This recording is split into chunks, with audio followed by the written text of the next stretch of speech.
This one, a dark plastic box.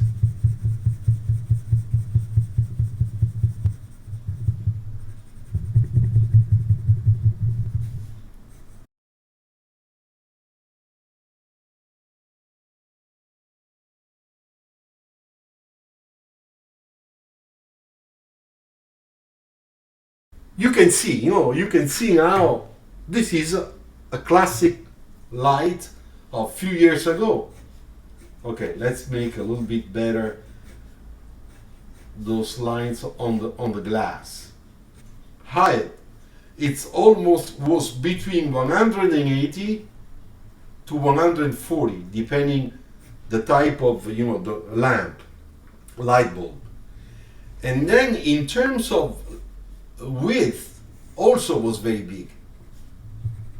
And all this was very big too. So today, all this changed, okay? Many of us, on their sketches, they make shapes like this. When we make those, those shapes, what do we really have, This is something that we have to consider. Because now we are getting into something that is more complex. And it's also much more interesting, of course. We can do lots of more design because there is a lot of more flexibility. Thanks to the LED, the light guides, and all those, the full LED. But still we must have all the same functions we used to have with the old technology. This is old techno. This is an empty box now. And I will put inside of that one of those modules, okay? So let's draw it. Now, it's not placed right next to the edge. It's always around here, look.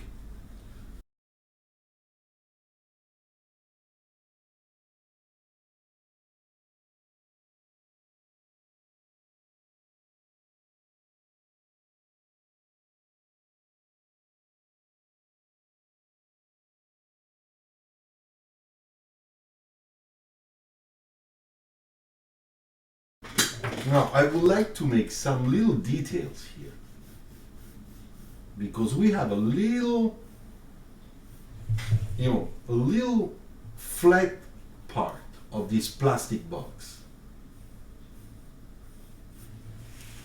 You see, the section is like this, and then like that, and then like this. Now, there is also another thing that we have to do. In general, when we make those light bulbs here, we do some decoration, technical type of decoration, because that makes the whole thing more special. So, for example, why not here, to put some technical lines?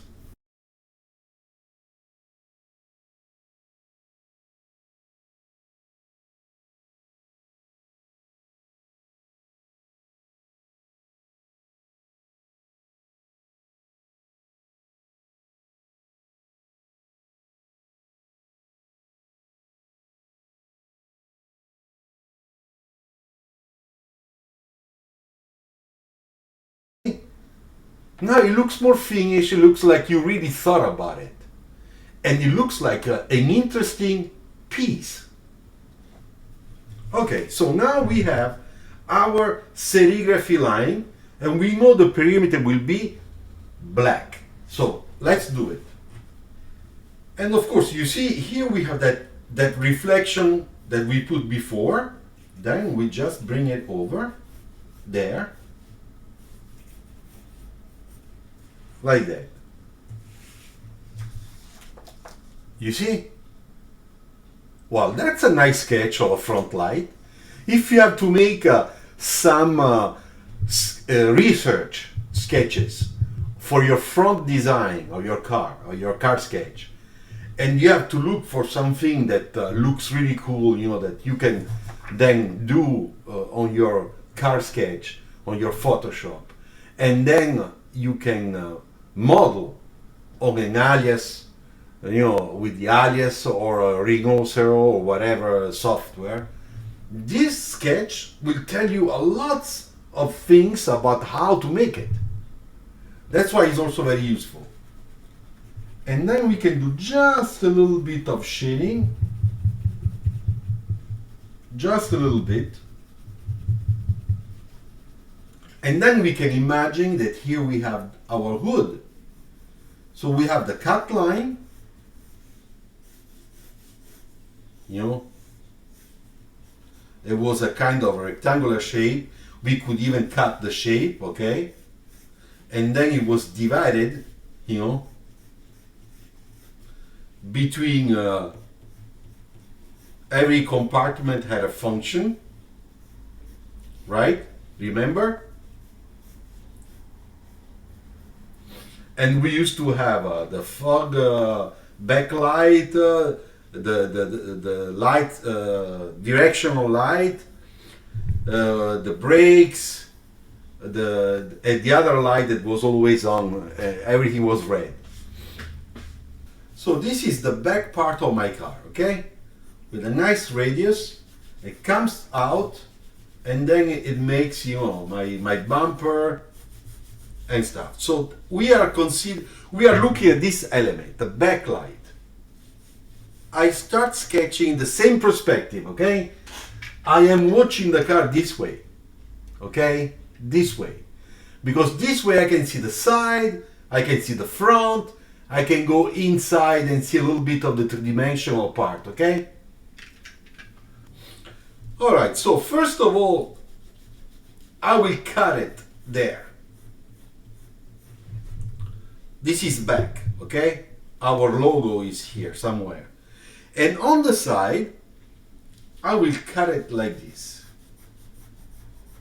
Just like our sketch. So let's concentrate on this. Let's see what happens. So basically, what did I do? I created a surface like this inside. You understand? So I have all that surface that will be red, a nice brilliant red, and this one too. And the same thing on the side. So this time it's like I have a frame, that is bented inside. It's an invitation to get inside, you see? Of that surface, that proportion. Let's see what happens. Now those are all elements that are inclinated, semi-transparent, with the front that is frosted, so it will capture the light, and all the side walls, they are transparent, like vertical little windows.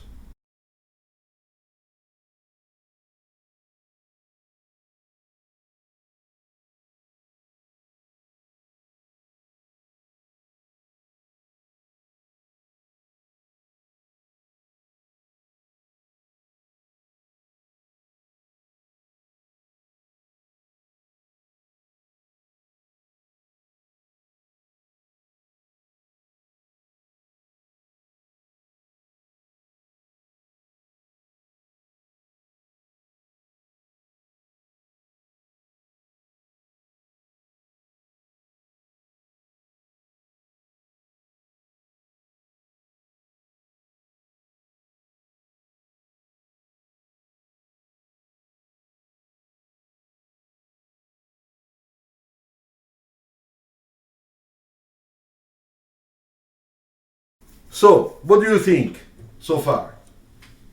Do you think that this is useful?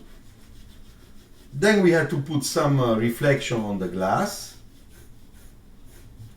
like that. You see? And here we go, so this is what the rough sketch, what I could do, and this is when you go more into detailing, and then you start really thinking what's going on in there, what's the space, what's the proportion, what can I add, how to develop a real design. This is almost like product design sketching, product design ideation, I would say, which is correct, huh? So when I look both of them, you know, they look like they belong to the same family, same design family.